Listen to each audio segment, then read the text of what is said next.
In this video, we're going to talk about some useful string methods, and the first one I want to talk about, the first group, is upper and lower, and is upper and is lower. So if we have spam equals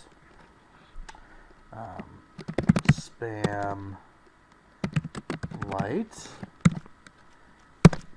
we see here, if we display spam, it shows spam light.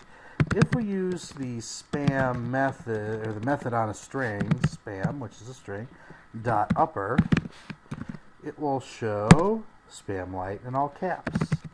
Spam dot lower will show all lowercase letters. Now, that is to force a string to be upper and lower. Notice if I type spam again, it didn't do anything to the original variable spam. It outputs a uppercase or outputs a lowercase version of that string. You can also use the methods is_upper and is_lower to determine whether or not a string is all uppercase or all lowercase. So spam.isUpper is going to return false because it is capital S lowercase spam lowercase pam, capital L in light and lowercase ite. So is spam.isLower? The answer is going to be false as well. But if I did hello, which is a valid string, dot isLower, that will be false. But hello dot isUpper be true. Now let me tell you this. You can do in Python. You might have asked, what did I just do? You can't do that. That's crazy. You can't just run a method on a string. Yes, you can in Python. I could set this to a variable, but it's out of pure laziness. So hello equals hello. All right. Now hello dot isUpper is true, but again, this is just a little hat trick here. Hello. You can run methods on a string literal. So nothing crazy. Python just allows you to do that. There are a lot of functions in Python. The string is. The book talks about isX methods. So is alpha, is alnum. So is alpha asks, is a string all alphabetical characters? So if we go back to talk about spam, what is spam? Spam is spam light. If we ask spam.isAlpha, that'll be true, or sorry, false. Now why? Because there's a space in there. But if we do hello, so let's recall hello is all uppercase hello, that will be true. Hello.isAlpha will be true. Alnum is alphanumeric, so it's numbers and letters.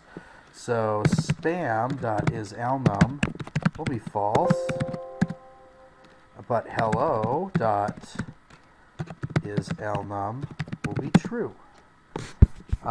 So again, there's a lot of various entries in here. Is_title allows for spaces, so this is where spam and uppercase and lowercase letters, so spam and numbers. Is_title will be true. One other item I want to talk about, well, I guess there's a few other items I want to talk about, but yeah, let's start with the starts with and ends with. So starts with and ends with allows you to check to see if a string starts with a string or ends with a string. So if we had spam equals spam is a great food, spam.starts with spam would yield true. If we, because we're asking, hey, does the string spam start with the word spam with an uppercase S? If we did spam.starts with kale, that would be false. Same thing with ends with. Spam.ends with would be food, and that would be true because food is the ending string in that substring in that overall string. But if we have spam dot ends with sand, that would clearly be false. You can join multiple strings together using dot join. So how does that work? It's an interesting syntax. So you begin with your delimiter. So your delimiter oftentimes is a comma. So you can have any delimiter you want, but let's put a string, which is a comma and space, dot join, and let's say we had multiple flavors of spam. So it has to be a list, and we could have bacon. Bacon. Why is my quote not working? Bacon, light,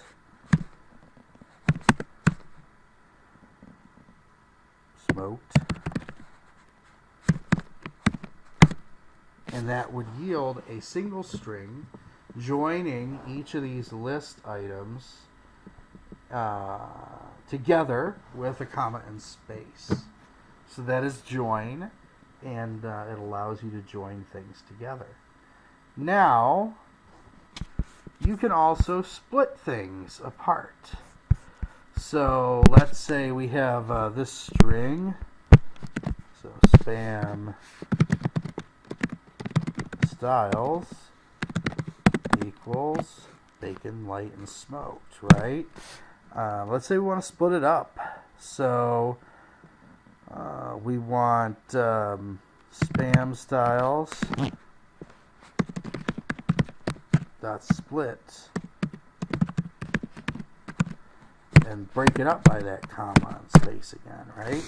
Now we've created our list again. So join and split are really cool because they let you join together substrings into one single string, and split allows you to split a single string into substrings. You can also use the partition method as well. So let's say, let's go back to our spam. Let's see what's still in our variable spam. So spam is a great food.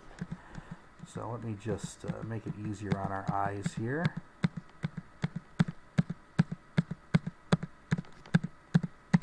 All right. So we have spam. Spam is a great food. And we can use partition to split a string into text before and after a separator string. So let's say our separator string here is the letter A. So spam.partition A would yield sp is a great food.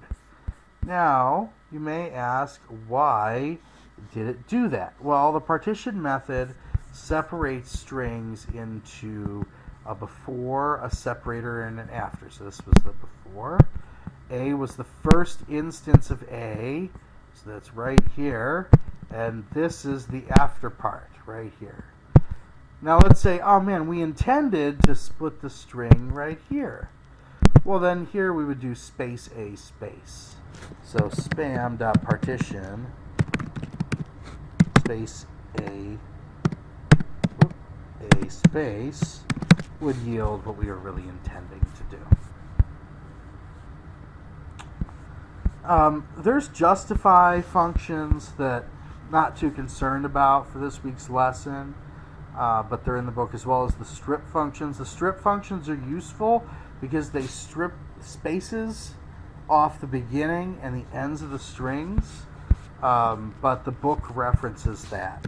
More importantly, this week, I want to talk about the ORD function, the character function, and find. So let's say we have a string, spam. Spam is a great food. That's wonderful. Now, I know that there's a character M in here, and I want to know where it is. This is where find comes in. So spam dot find M. 3. What does this mean? Position or index 3? M is at index 3. This would be the same thing as me saying spam 3 would be M. So find asks within the position of the string, where is this string or character? So that is find. Find is going to be useful in terms of cryptanalysis and cryptography when we talk about substitution. So that is for the lab. And then finally, numeric values of characters with ord and char. The ord function allows you to find the corresponding numeric value or Unicode code point of a letter. So if we wrote ord, O-R-D of the lowercase letter a, we would get 97. O-R-D of the lowercase letter b would get 98, and so on and so forth. O-R-D of uppercase letter a will yield, that's going to yield 65, but let's see if my memory serves me right. Yes, 65. So every letter has a numeric value, and you can convert between the numeric value and the character value. So if I use CHR 65, I will get A. CHR 98 will get lowercase b.